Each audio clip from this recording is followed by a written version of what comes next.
जैसा कि हम इन्वायरमेंट और इकोलॉजी के अंतर्गत हम अडेप्टेशन को पढ़ रहे थे, यानी कि जो जीव जंतु हैं उनमें अनुकूलता के संदर्भ में हमने बताया था। साथ ही जो पेड़ पौधे हैं वो किस प्रकार से अपने वहाँ वातावरण में इन्वायरमेंट में अनुकूल हो पाते हैं, उनकी क्या विशेषताएं होती हैं, कैसे कैसे गुणधर्म दर्शाते हैं। तो ये सभी हमारा लेक्चर में हो गए थे। जो आज का हमारा लेक्चर रहेगा वो लेक्चर रहेगा चक्रों के माध्यम से। जो चक्र होते हैं वो किस प्रकार से, जिसमें नाइट्रोजन चक्र हुआ, ऑक्सीजन चक्र हुआ, ठीक है, इसी में कार्बन चक्र हुआ, जल का चक्र हुआ। ये कुछ चक्र होते हैं जो गैसीय अवस्था में होते हैं। साथ ही और धातु अवस्था में चक्र होते हैं, अपसादी चक्र होते हैं, जिसमें फास्फोरस हुआ, ठीक, उसी में आप ले सकते हो फास्फोरस चक्र हुआ। और उसी में आप देख सकते हो कि जो सल्फर का हुआ, आयरन का हुआ, कैल्शियम का हुआ। ये कुछ चक्र होते हैं जो धातु अवस्था में होते हैं और ये हमारे अपसादी चट्टानों में देखने को मिलते हैं, ठीक है। तो हम यहाँ बात करेंगे कि जो हमारे पेड़ पौधे होते हैं वो किस प्रकार से अपने को सरवाइव करने के लिए, अपने को भोजन के निर्माण करने के लिए कुछ इसकी रिक्वायरमेंट होती हैं, जिसमें हमने आपको जल बताया था, तापमान बताया था, ठीक है, साथ ही साथ का प्रकाश बताया था। लेकिन बात यहाँ आती है कि ये जो अपना भोजन का जब निर्माण करते हैं तो भोजन के निर्माण करने में भी इनको और भी ज़रूरत पड़ती है। जैसे कि ये क्या करते हैं, कार्बन डाइऑक्साइड को भी लेते हैं, ठीक है। तो और साथ ही साथ देखा जाए तो अपने को जो इनके जो पोषण होता है अंदर का, जो एक सेलुलोज होता है, पूरी छाल होती है, जो अपने को विकास करते हैं, जिसमें जो इनका केंद्रक होता है उसमें जो डीएनए आरएनए पाए जाते हैं, तो उसमें भी इनको क्या चाहिए, क्या आवश्यकता होती है, नाइट्रोजन की ज़रूरत पड़ती है। तो ये नाइट्रोजन को कैसे ग्रहण करते हैं, ठीक है। तो ये नाइट्रोजन को देखा जाए किस प्रकार से ग्रहण करते हैं और कैसे अपने को सरवाइव करते हैं, तो इस संदर्भ में हम अभी समझने का प्रयास करेंगे। तो सबसे पहले हम समझते हैं कि जो उत्पादक होते हैं, ठीक, जो उत्पादक होते हैं तो उत्पादक क्या करते हैं, यानी कि पेड़ पौधे, ये क्या करते हैं, भोजन का निर्माण करते हैं, ठीक। तो भोजन का जब निर्माण करते हैं तो यही जो पेड़ पौधे होते हैं, यही पेड़ पौधे होते हैं, इनके अंदर जो भोज्य पदार्थ होता है, भोज्य पदार्थ होता है, ठीक है, इसको कौन ग्रहण करते हैं, इसको ग्रहण करने वाले होते हैं, वो होते हैं प्राथमिक उपभोक्ता, ठीक। इनको ग्रहण करने वाले कौन होते हैं, प्राथमिक उपभोक्ता होते हैं, ठीक। इनको ग्रहण करने वाले कौन होते हैं, द्वितीय उपभोक्ता होते हैं, ठीक। तो प्राथमिक उपभोक्ता भी और द्वितीय उपभोक्ता होते हैं, तो ये क्या करते हैं, इस पे डिपेंड होते हैं, पेड़ पौधों पे ये भी क्या डिपेंड होते हैं, पेड़ पौधों पर द्वितीय उपभोक्ता तो प्राथमिक उपभोक्ता पे भी डिपेंड होते हैं। तो इनका एक अपना एक इस प्रकार से एक खाद्य श्रृंखला होती है, जो भोज्य को संचित करके जो रखते हैं, उसी भोज्य का क्या करते हैं ये मतलब कि अपने में प्रयोग कर लेते हैं, ठीक है। साथ ही साथ संचित रूप में रखते हैं, उसको क्या करते हैं, प्राथमिक उपभोक्ता को स्थानांतरण करते हैं, ठीक है, और प्राथमिक उपभोक्ता द्वितीय उपभोक्ता को स्थानांतरण करते हैं। और जब ये मर जाते हैं, ठीक है, जब ये मर जाते हैं तो इनको अपघटक क्या करते हैं, तोड़ तोड़ के क्या करते हैं, निर्मुक्त कर देते हैं, जिसमें से कार्बन है, हाइड्रोजन है, ऑक्सीजन है, नाइट्रोजन है, इसी में फास्फोरस है और सल्फर है, ठीक, आयरन है। ये कुछ जो मुख्य जो हमारे तत्व होते हैं जो प्रकृति में होते हैं, जो क्या करते हैं, बहुत सारे सूक्ष्म जीवाणुओं के माध्यम से, कुछ निर्मुक्त के माध्यम से भी ग्रहण करते हैं, उनको पुनः ये अपघटक क्या कर देते हैं, निर्मुक्त कर देते हैं प्रकृति में। तो हम समझते हैं कि जो अपघटक होते हैं वो क्या करते हैं, एक प्रकार से अंतिम में, मतलब कि किसी खाद्य श्रृंखला के अंतिम श्रेणी के जीव होते हैं, जो अपघटक होते हैं, वो मरे हुए जो मतलब कि पेड़ पौधे होते हैं, जीवाश्म होते हैं, जीव जंतु होते हैं, उनको अपघटन कर करके उसको पुनः प्रकृति में मिला देते हैं। तो ये हमने सब समझा था। अब बात हम ये आती है कि ये जो पूरी क्रिया होती है, इस क्रिया को हम एक प्रकार से क्या बोलते हैं, जैव रासायनिक क्रिया। ये पूरी जो क्रिया होती है जैव रासायनिक क्रिया बोलते हैं। और जैव रासायनिक क्रिया के अंतर्गत हम पढ़ते हैं कि जैव जैव का अर्थ यहाँ ये होता है कि जो जीव होते हैं, ठीक है, जैव जीव होते हैं वो रासायनिक क्रिया के माध्यम से, कुछ केमिकल के माध्यम से अपने को क्या करते हैं, सर्वाइव करते हैं और वो चक्र प्रदान करते हैं, ठीक है। वो क्या करते हैं, चक्रण प्रदान करते हैं। और वो चक्रण में हम लिख सकते हैं कि जो पदार्थ होते हैं, ठीक, जो पदार्थ होते हैं उसमें पदार्थ में आप ले सकते हो, पदार्थ में गैसीय अवस्था में भी पदार्थ होते हैं, ठीक, इसी में आप ले सकते हो कुछ धातु अवस्था में। तो गैसीय अवस्था में और धातु अवस्था में जो ये पदार्थ होते हैं इनका क्या करते हैं, जैव रासायनिक यानी कि जो जीव जंतु होते हैं वो क्या करते हैं, चक्रण के माध्यम से, केमिकल होते हैं उनको क्या करते हैं, चक्रण के माध्यम से वर्क करते हैं, ठीक है। तो यही बात आती है कि जो हमारे प्रकृति में जो कुछ मूलभूत तत्व पाए जाते हैं उन तत्वों का कैसे जैव रासायनिक के माध्यम से चक्रण होता है, उन पदार्थों का कैसे चक्रण होता है, गैसीय पदार्थों का कैसे होता है, धातु तो वह कैसे होता है। तो इनके लिए कुछ प्रमुख हमारे यहाँ पे प्रकृति में नेचुरल रूप से कुछ जीवाणु पाए जाते हैं, ठीक है, उनके माध्यम से किस प्रकार से पेड़ पौधों को पोषक तत्व प्रदान किए जाते हैं।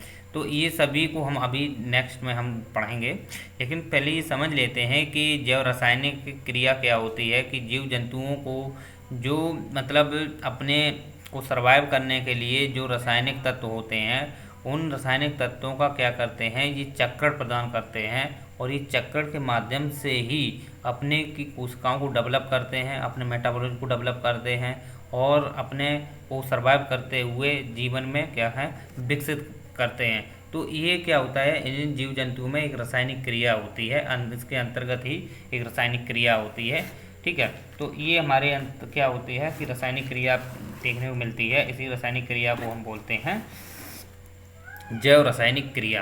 तो जैव रासायनिक क्रिया के माध्यम से ही जो जीव जंतु होते हैं या पेड़ पौधे होते हैं वो क्या करते हैं, जो हमारे वायुमंडल में जो गैसें पाई जाती हैं या हमारे वायुमंडल में जो भी गैसें होती हैं उनको जैव रासायनिक क्रिया के माध्यम से कैसे प्रदान करते हैं। साथ ही साथ में जो हमारे पृथ्वी में, ठीक है, धरातल में जो कुछ फास्फोरस जैसे तत्व पाए जाते हैं, ठीक है, उसी में सल्फर पाया जाता है, ठीक है, फास्फोरस, आयरन होता है, कैल्शियम होता है।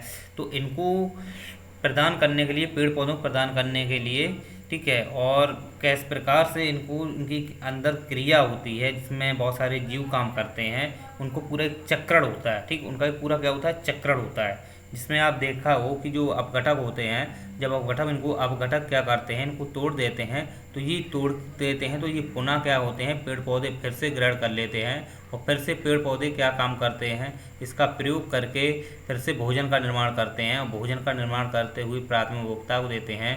प्राथमिक उपभोक्ता जिसे खा लेता है तो प्राथमिक उपभोक्ता से द्वितीय उपभोक्ता में जाता है, द्वितीय उपभोक्ता में तृतीय उपभोक्ता में जाता है, ठीक है। तृतीय उपभोक्ता में जाते हुए फिर क्या होते हैं, जब ये मर जाते हैं, जब ये मर जाते हैं, पेड़ पौधे या जीव जंतु जब मर जाते हैं तो इनकी डेड बॉडी को ये अपघटक क्या करते हैं, पुनः तोड़ तोड़ के दोबारा क्या कर देते हैं, प्रकृति में निर्मुक्त कर देते हैं।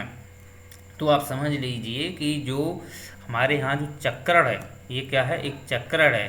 तो ये चक्रण जो है वो क्या होता है, पदार्थों का चक्रण जो है वो निश्चित तौर पर प्रकृति द्वारा दिया गया है। किसके द्वारा है, ये प्राकृतिक होता है, इसमें मानव की कोई गरिमा नहीं होती है, मानव का कोई हस्तक्षेप नहीं होता है। लेकिन मानव ने कहीं ना कहीं इन जो तत्वों का क्या किया है, अवशोषण किया है, इनका निष्कर्षण किया है, इन तत्वों का निरंतर निष्कर्षण किया है, जिसकी वजह से इन पे क्या होने लगा है, इनमें इन्वॉल्व हो गए हैं, जिसकी वजह से इन पे सीधा सीधा प्रभाव पड़ने लगा है। तो ये जो प्राकृतिक रूप से जो हमारे चट्टानों में पाया जाता है या अपसादी क्षेत्रों में पाया जाता है, जो तत्व पाए जाते हैं उन पर सीधा इम्पैक्ट पड़ रहा है, जिसकी वजह से हमारा जो पदार्थों का चक्रण है उस पर भी प्रभावित हो रहा है। तो ये मानव ने ये मानव की ही गलती है ना, कि मानव ने उसमें प्रकृति में किस प्रकार से ये चीज़ें को इन्वॉल्व किया है, अपने को उसमें डेडिकेट होने लगे हैं, अपने को बहुत ही ज़्यादा उसमें समर्पण सी मतलब कार्य करने लगे हैं। तो जिसकी वजह से हमारे यहाँ पर जो वायुमंडल है यहाँ पे पॉल्यूशन हो रहा है, ज़्यादा से ज़्यादा प्रदूषण फैल रहा है। तो प्रदूषण तो इसी मानव के द्वारा क्रियाकलाप की वजह से फैलता है, ठीक है। प्राकृतिक रूप से प्रदूषण नहीं फैलता है, मानव क्रियाकलाप की ही वजह से ही प्रदूषण फैलता है, और इन प्रदूषण की वजह से ही निरंतर क्या हो रहे हैं, जीव जंतुओं पर प्रभाव पड़ रहा है और वनस्पतियों पर प्रभाव पड़ रहा है। तो प्राकृतिक रूप से जो हमारा जो चक्रण है, ये निश्चित तौर पर देखा जाए तो ये जिस प्रकार से प्रकृति ने संतुलन को बनाए रखने के लिए, स्वयं को संतुलन करने के लिए ये पूरा एक चक्र को क्या किया है, जैव रासायनिक चक्र के रूप में निर्धारित किया है, जिसी को बोलते हैं जैव रासायनिक चक्र, जिसमें पेड़ पौधे प्राथमिक अवस्था को देते हैं, प्राथमिक द्वितीयक को द्वितीयक कहते, तृतीयक को तृतीयक देते हैं, अपघटक को, और अपघटक तोड़ के पुनः इसमें मिला देते हैं, और पुनः ये क्या होते हैं, नए पेड़ पौधे बनते हैं, और नए पेड़ पौधे को क्या यही पोषक तत्व पुनः प्राप्त होते हैं, और फिर यही पेड़ पौधे भोजन बनाते हैं। तो ये पूरा एक क्या है, चक्रण है, ठीक है, एक चक्रीय है, जिसे बोलते हैं चक्रीय।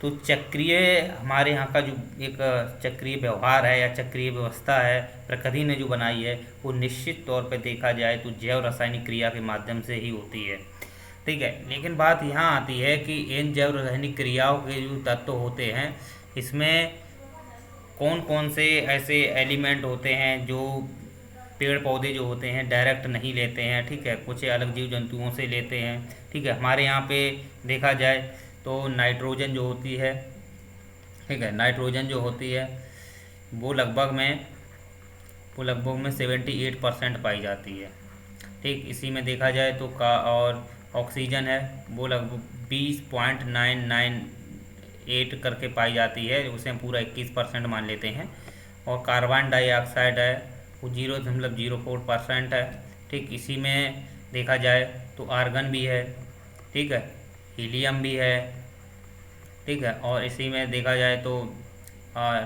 और भी गैसें हैं, हाइड्रोजन भी है, ठीक है, और भी पाई जाती हैं, वो निष्क्रिय गैसें होती हैं, ठीक है, वो किसी से क्रिया नहीं करती हैं। तो इस प्रकार समझ सकते हैं कि जो वायुमंडल में जो नाइट्रोजन है और ऑक्सीजन है वो पूर्ण रूप से देखा जाए तो ना पाई जाती हैं, लेकिन इसमें आप देखते हो कि इनका जब निरंतर प्रयोग होता रहता है, पेड़ पौधे लेते रहते हैं, तो ये कम क्यों नहीं होती है।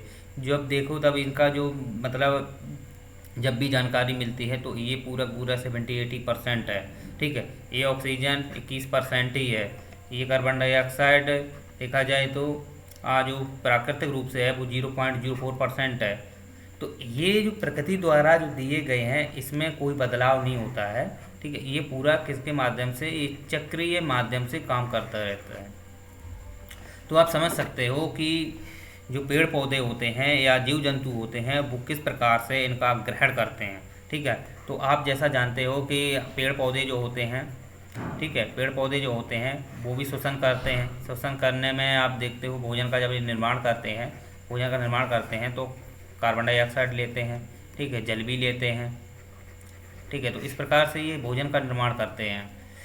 अब बात यहाँ आती है कि ये जब भोजन का जब निर्माण करते हैं तो इसका भी दहन जब ये माइटोकॉन्ड्रिया में करते हैं तो इनको ऑक्सीजन लेते हैं, ठीक। इसी ऑक्सीजन के लेने के साथ साथ आप देख सकते हो कि जो C6 है, ठीक है, C6 है, H12 है, O6 है, तो ये फिर से CO2 H2O और ऊर्जा बनाते हैं, तो ये ATP के अणु बनाते हैं, ऊर्जा बनाते हैं, ठीक है। तो ये जब श्वसन करते हैं तो श्वसन में ये जिस प्रकार से जीव जंतु श्वसन करते हैं उस प्रकार से पेड़ पौधे भी श्वसन करते हैं।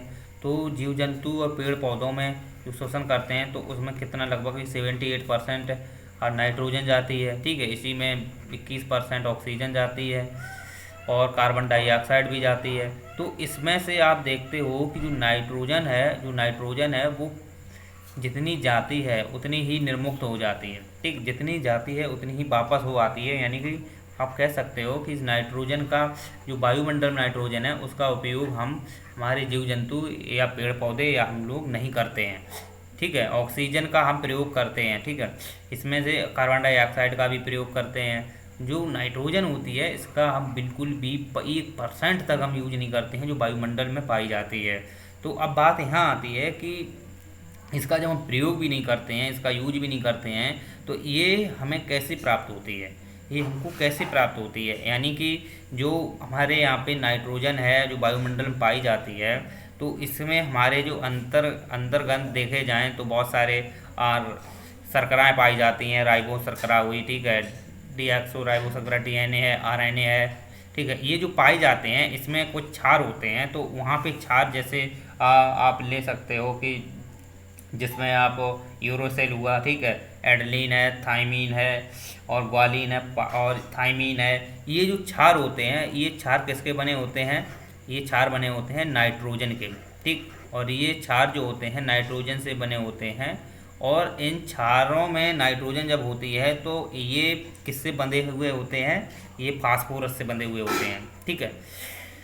तो बात समझ सकते हैं कि हमारे जो प्रकृति में नाइट्रोजन पाई जाती है, जिसका हम उपयोग भी नहीं करते हैं, और फिर भी हमारे पेड़ पौधों में, जीव जंतुओं में, ठीक है, जैविक घटकों में ये जो कुछ जो शर्कराएँ होती हैं, ठीक है, उन शर्कराओं में ये देखने को मिलते हैं, ठीक है। क्योंकि ये जो क्षार होते हैं, ये क्षार जो होते हैं वो नाइट्रोजन से ही बनते हैं, जिसमें आपको हमने बता दिया एडलिन, साइटोसिन, ग्वालिन, थाइमीन, ठीक है।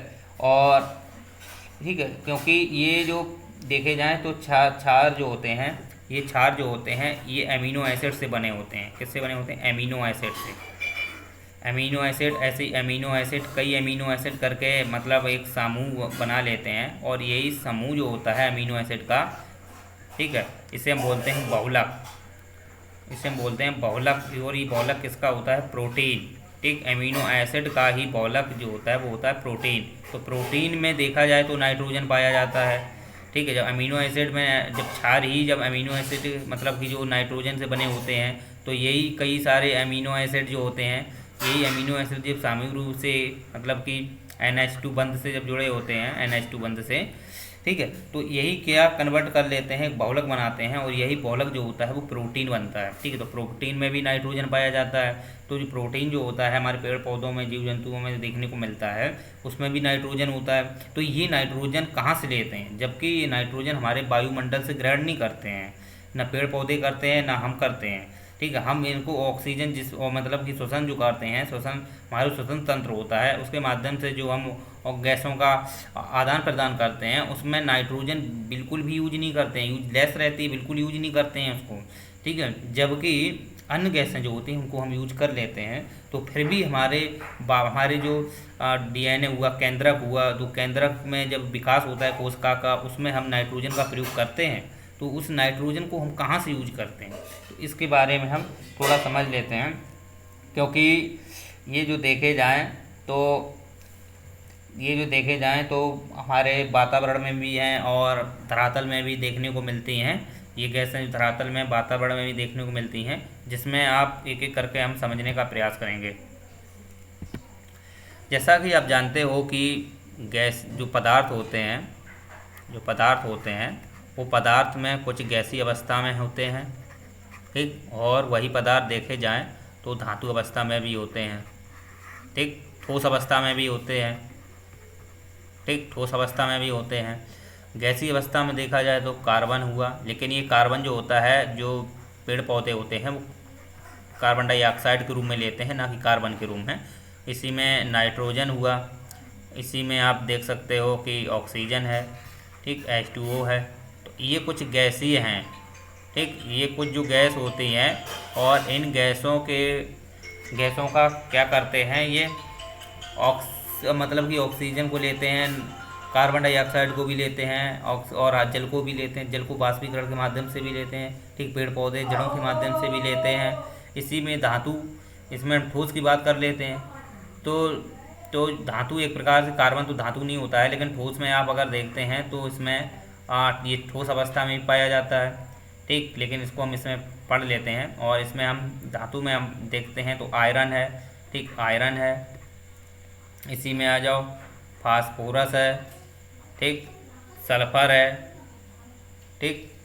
और भी हैं बहुत सारे, लेकिन ये मुख्य होते हैं। ये हमारे जो प्रकृति में जो पेड़ पौधे होते हैं और जीव जंतु होते हैं उसमें प्रयोग किया जाता है। फास्फोरस आपने देखा हो, जो हमारे क्षार होते हैं, जिसमें हमने आपको थायमीन, एनालिन, ग्वानिन, एरोसिल जो भी क्षार बताए हैं, उसमें ये क्या होते हैं, इस प्रकार से बंधे होते हैं। इनको हम आपको जब बायोलॉजी बताएंगे तब उसमें पढ़ाएंगे आपको, ठीक है। क्षार जो होते हैं, वो क्षार में जो फास्फोरस होता है वो क्या करता है, इन थाइमीन जो ग्वानिन क्षार को क्या करता है, बांधे रखता है, मतलब उनको ज्वाइंट में रहता है, ठीक, बिंदु के रूप में बना रहता है। तो ये फास्फोरस भी वहाँ पे बहुत महत्वपूर्ण रहता है। तो ये कैसे पाया जाता है ये हम आपको बताएंगे। लेकिन बात यहाँ आती है कि जो क्षार होते हैं उसमें नाइट्रोजन पाया जाता है।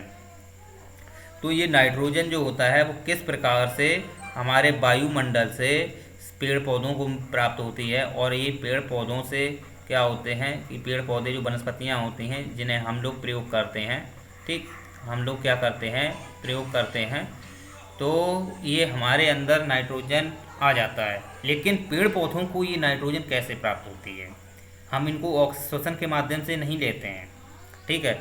लेकिन ये पेड़ पौधे होते हैं ये भी श्वसन के माध्यम से नहीं ले पाते हैं, क्योंकि ये देखा जाए तो पेड़ पौधे बिल्कुल भी देखा जाए तो नाइट्रोजन का 1% भी यूज नहीं करते हैं श्वसन के माध्यम से। तो इनको प्राप्त होने वाली जो नाइट्रोजन है वो कैसे मिलती है, तो अब हम समझते हैं इनके बारे में। तो जैसे कि आप जानते हो कि जो पेड़ पौधे हैं वो जो नाइट्रोजन होती है वो नाइट्रोजन के रूप के अणु के रूप में यूज नहीं करते हैं। जो पेड़ पौधे हैं वो नाइट्रोजन को जो नाइट्रोजन का जो अणु होता है उसके रूप में यूज नहीं करते हैं, जबकि किसके रूप में यूज करते हैं, वो नाइट्रेट के रूप में यूज करते हैं, ठीक, नाइट्रेट के रूप में यूज करते हैं। और यही जो नाइट्रेट होता है, ठीक, यही जो नाइट्रेट होता है वो नाइट्रेट किस प्रकार से बनता है, ठीक है। तो इसके पीछे कुछ है, आपने बहुत सारे ऐसे जो जीवाणु होते हैं, और इसमें आपने सुना होगा कि स्वतंत्र सूक्ष्म जीव होते हैं जो हमारे प्रकृति में पाए जाते हैं। स्वतंत्र सूक्ष्म जीव जो होते हैं जो हमारे प्रकृति में ही पाए जाते हैं, उनका हम एक आपने कभी नाम सुना हो, जो नाइट्रोजन को नाइट्रेट के रूप में बदलता है, नाइट्रोजन को जो नाइट्रेट के रूप में बदलता है उसे हम बोलते हैं एज़ोटोबैक्टर। एज़ोटोबैक्टर ये कुछ ऐसे सूक्ष्म जीव होते हैं जो हमारे प्रकृति में स्वतंत्र रूप में पाए जाते हैं, और ये नाइट्रोजन को, जो वायुमंडल में जो नाइट्रोजन पाई जाती है उसको ग्रहण करते हैं, और ग्रहण करके किस में कन्वर्ट करते हैं, नाइट्रेट में कन्वर्ट करते हैं। लेकिन बात ये आती है कि बहुत सारे और आपने एक जीव और भी आपने सुना होगा, जिसमें आपने सुना होगा कि एज़ोटोबैक्टर जो होता है ये सबसे ज़्यादा मतलब कि मतलब कि ऑक्सीजन की अधिकता में काम करता है, ऑक्सीजन की अधिकता में, यानी कि जहाँ सबसे ज़्यादा अधिक ऑक्सीजन पाई जाएगी वहीं ये वर्क करेगा। अगर ऑक्सीजन की मात्रा कम है तो इसकी जगह, सुनना मेरी बात को, एज़ोटोबैक्टर जो होता है वो ऑक्सीजन की अधिक मात्रा में प्रयोग का काम करता है, और जबकि ऑक्सीजन की कम मात्रा में एक जो देखा हो उसका नाम सुना हो आपने, जो क्लास्कोडियम है, ठीक, क्लास्कोडियम है, वो भी क्या करता है, नाइट्रोजन को नाइट्रेट में कन्वर्ट करता है। क्लास्कोडियम, जो क्लास्कोडियम होता है वो भी नाइट्रोजन को नाइट्रेट में कन्वर्ट करता है, लेकिन ये ऑक्सीजन की कम मात्रा में ही काम करता है। ये ऑक्सीजन की अधिक मात्रा में प्रयोग यूज नहीं होता है। और ऑक्सीजन की कम मात्रा कहाँ देखने को मिलती है, खारे क्षेत्रों में देखने को मिलती है, दलदली क्षेत्रों में, कच्छ क्षेत्रों में देखने को मिलती है। तो ये क्लास्कोडियम जो होते हैं वहीं ऐसे ही क्षेत्रों में देखने को मिलते हैं, और भी जैसा वो दलदली क्षेत्रों में और भी पाए जाते हैं, ठीक है। दलदली क्षेत्रों में आपने और भी जैसे छोटे सूक्ष्म जीव पाए जाते हैं, जिसमें आपने सुना हो कि ओलेसीरा है, ठीक है, ओलेसीरा, नॉस्कॉक है, ठीक है, लिख लो आप, ओलेसीरा है, ठीक है, ओलेसीरा हुआ, नॉस्कॉक हुआ, ठीक, ओलेसीरा हुआ, नॉस्कॉक हुआ। इसी में आप ले सकते हो एनाबीना हुआ, ठीक, एनाबीना हुआ। ये कुछ जीव होते हैं जो दलदली क्षेत्रों में पाए जाते हैं। ये क्या करते हैं, नाइट्रोजन को नाइट्रेट में कन्वर्ट करते हैं। नाइट्रोजन को, जो नाइट्रोजन के जो अणु होते हैं इनको किस में कन्वर्ट करते हैं, नाइट्रेट में कन्वर्ट करते हैं। लेकिन ये सीधे नहीं करते हैं, इसके पीछे भी एक प्रोसेस होती है, उस प्रोसेस को हम समझेंगे। और आपने देखा हो जो धान होते हैं, ठीक है, जो धान होते हैं, धान क्षेत्रों में आपने देखा हो जो जड़ें होती हैं, ठीक, जड़ें होती हैं, इन जड़ों में पाया जाता है साइनोबैक्टीरिया पाया जाता है, जो नाइट्रोजन को नाइट्रेट में कन्वर्ट करता है, और ये किसी धान जो होते हैं उनको प्रदान करता है नाइट्रोजन। ठीक है, तो नाइट्रोजन को आप देख सकते हो कि जो वायुमंडल में नाइट्रोजन पाई जाती है वो पेड़ पौधे सीधे नहीं लेते हैं, वो नाइट्रेट फॉर्म में लेते हैं, नाइट्रोजन अणु के रूप में नहीं लेते हैं। और नाइट्रोजन से नाइट्रेट बनाने में बहुत सारे हमारे प्रकृति में जो जीव होते हैं वो नाइट्रोजन को नाइट्रेट में कन्वर्ट करते हैं, उसमें परिवर्तन बदल देते हैं, तो यही नाइट्रेट को हमारे पेड़ पौधे अवशोषित कर लेते हैं।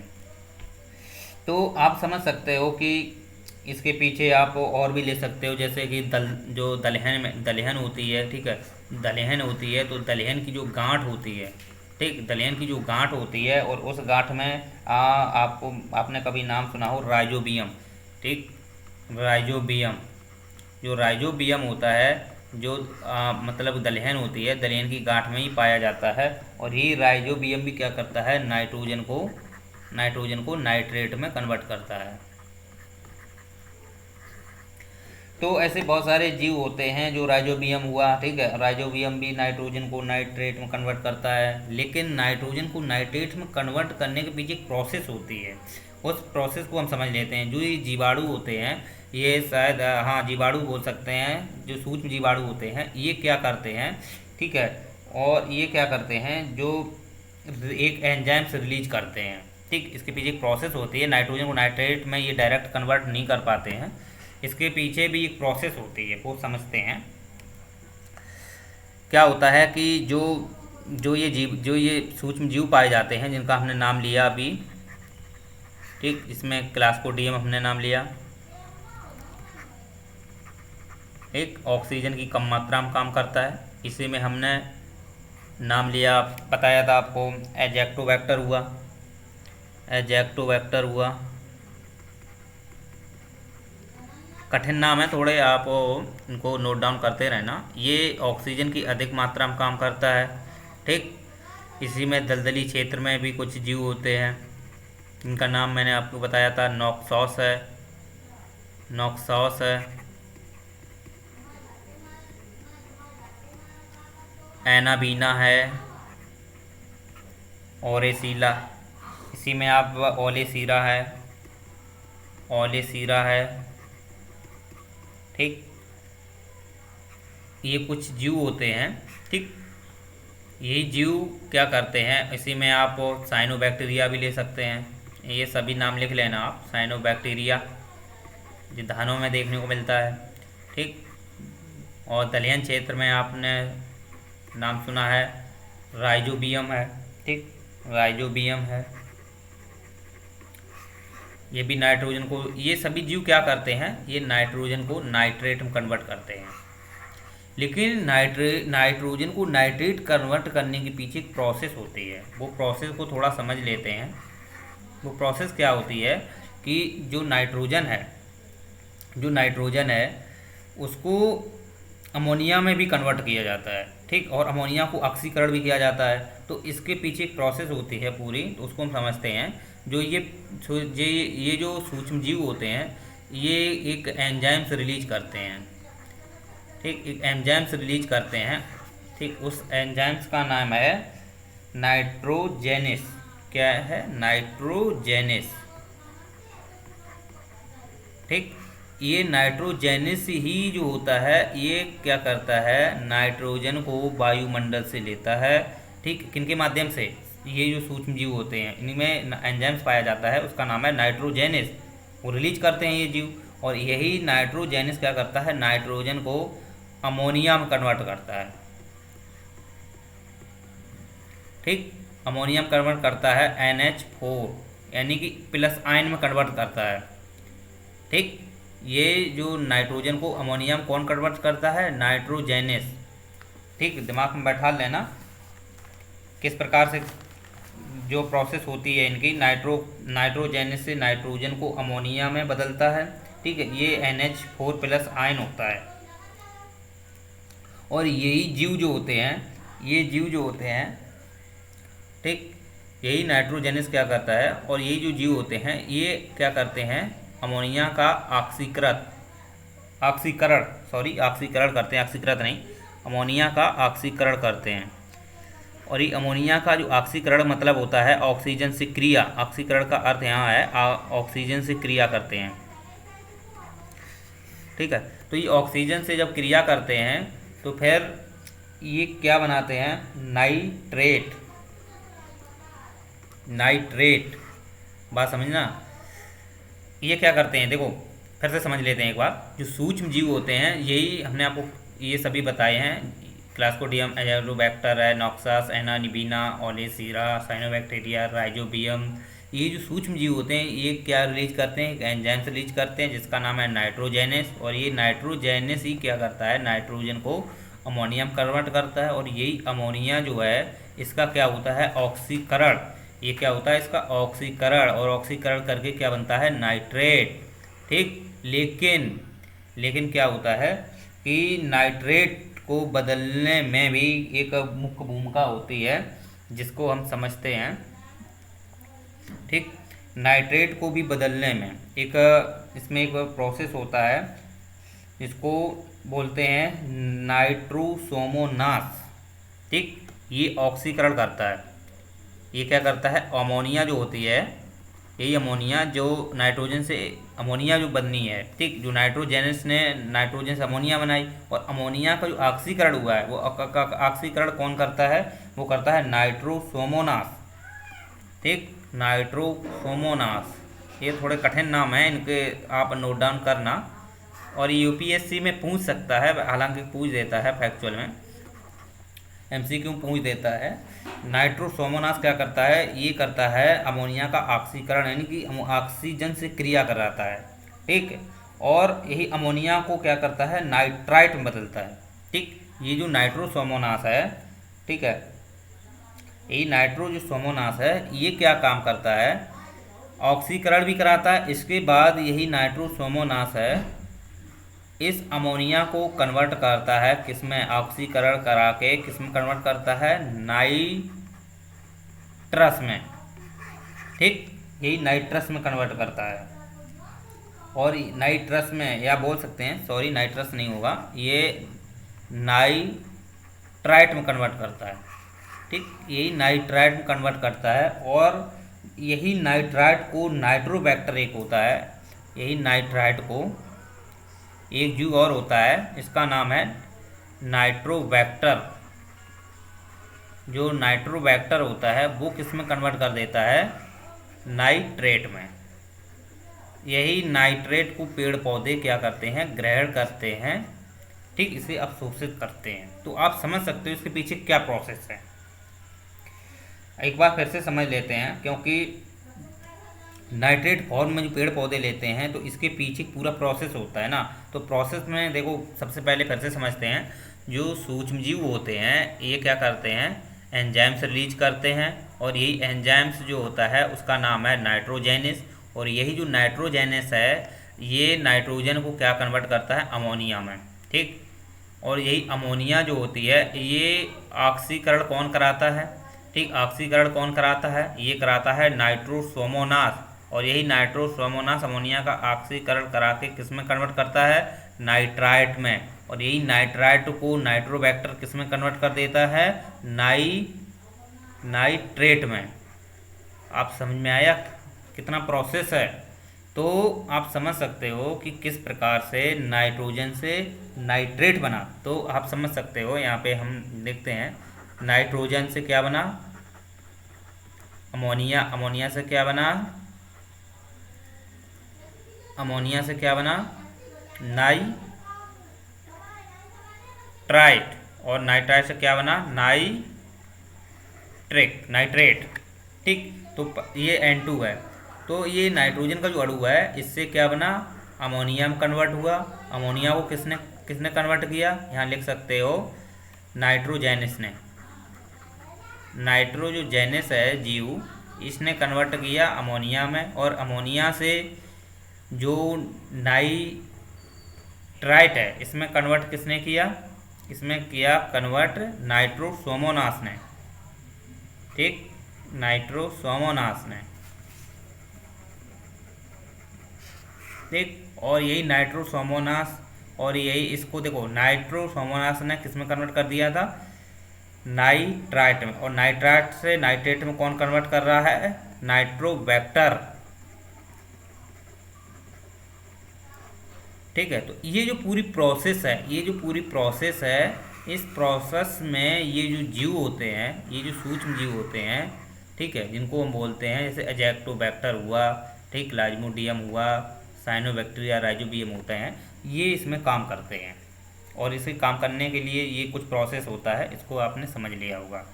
अब बात ये आती है कि ये जो ऑक्सीजन है, ये ऑक्सीजन को निरंतर ग्रहण करते रहेंगे, तो एक समय में ये हमारे जो नाइट्रोजन है, नाइट्रोजन को ग्रहण करते रहेंगे, तो एक समय में नाइट्रोजन क्या हो जाएगी, हमारी प्रकृति में जो वायुमंडल में है वो धीरे धीरे 78% से 75%, 70%, 60%, 50% ऐसे होते होते धीरे धीरे समाप्त हो जाएगी। तो एक समय में हमारा जो पारितंत्र है, ठीक है, पारिस्थितिकी तंत्र है, वो पूर्ण रूप से खत्म हो जाएगा। लेकिन ऐसा तो होता नहीं है, ठीक है। तो इसके लिए क्या होता है कि नाइट्रोजन का कहीं ना कहीं हमारे वायुमंडल में पुनः चक्रण के माध्यम से निर्मुक्त होती है।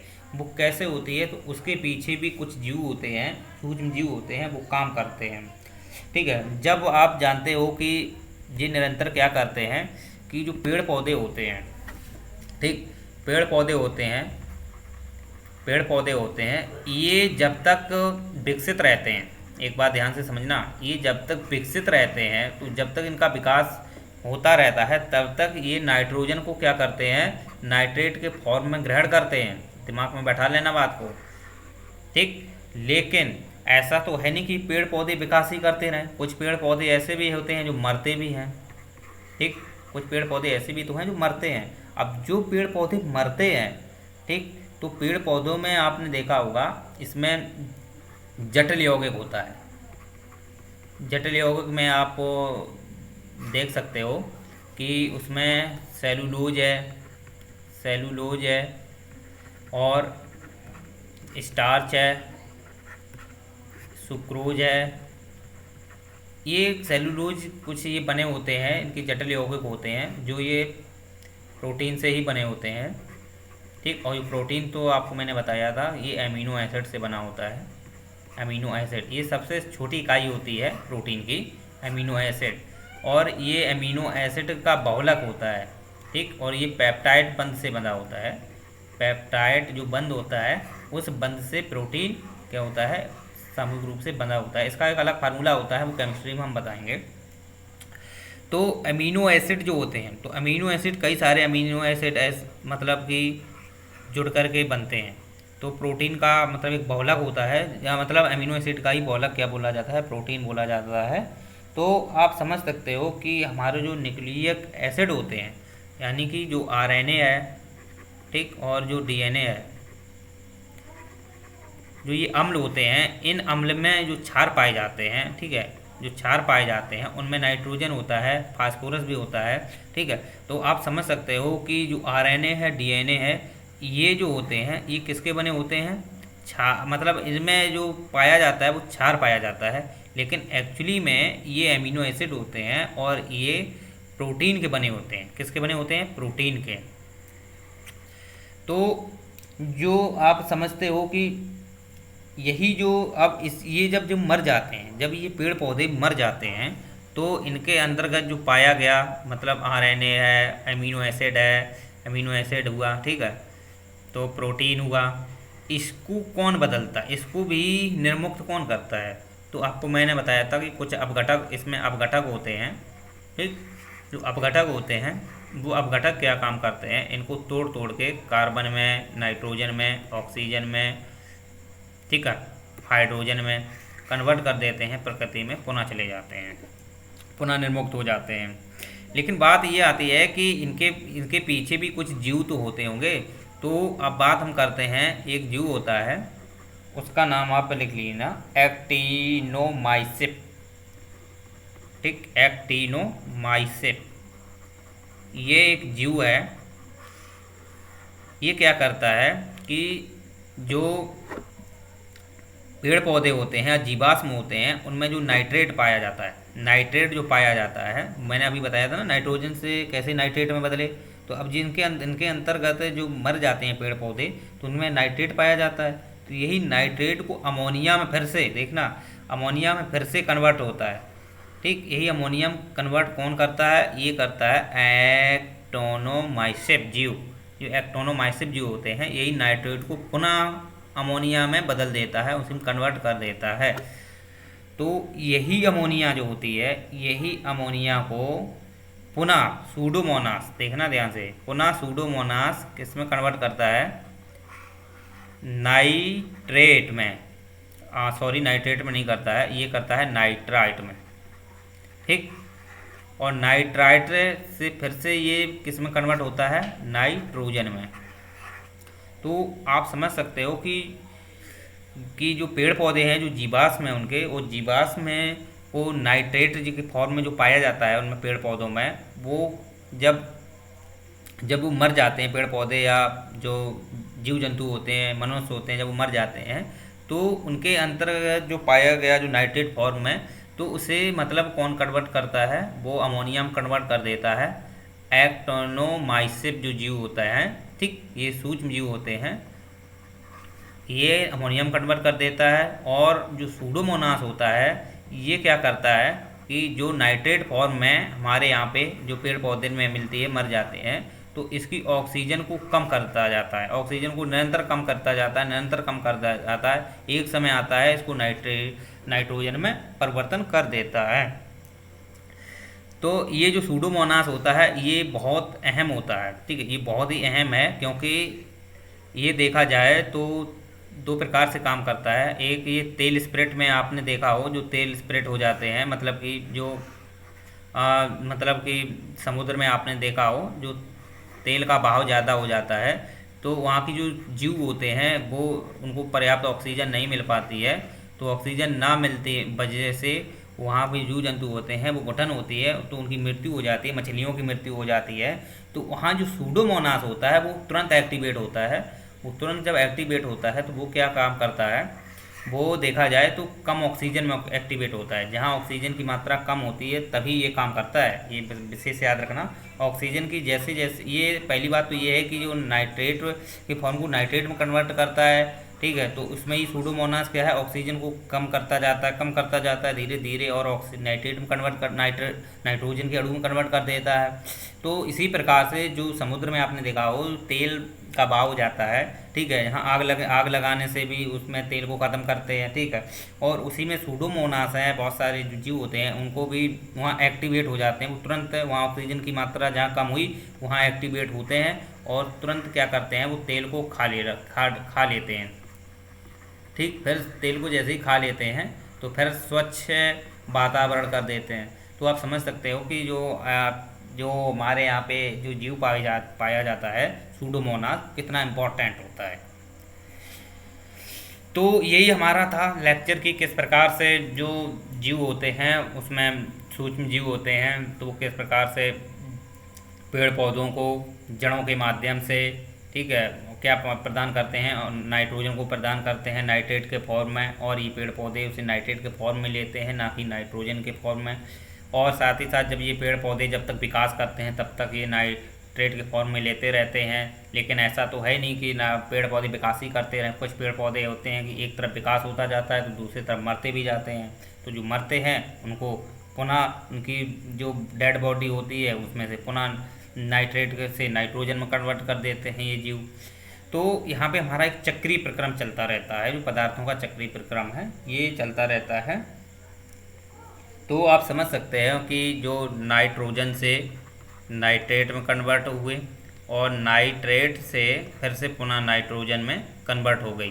तो इस प्रकार से हमारे जो वातावरण में जो नाइट्रोजन पाई जाती है वो पूर्ण रूप से 78% होती है। तो ये पूरी की पूरी 78% ही रहती है, इसमें 1% भी कमी नहीं होती है। इसका रीज़न यही है कि हमारे प्रकृति में सूक्ष्म जीव पाए जाते हैं जो निरंतर क्या करते हैं, काम करते रहते हैं, वातावरण में काम करते रहते हैं और ऊर्जा और स्वच्छ वातावरण को बनाए रखते हैं।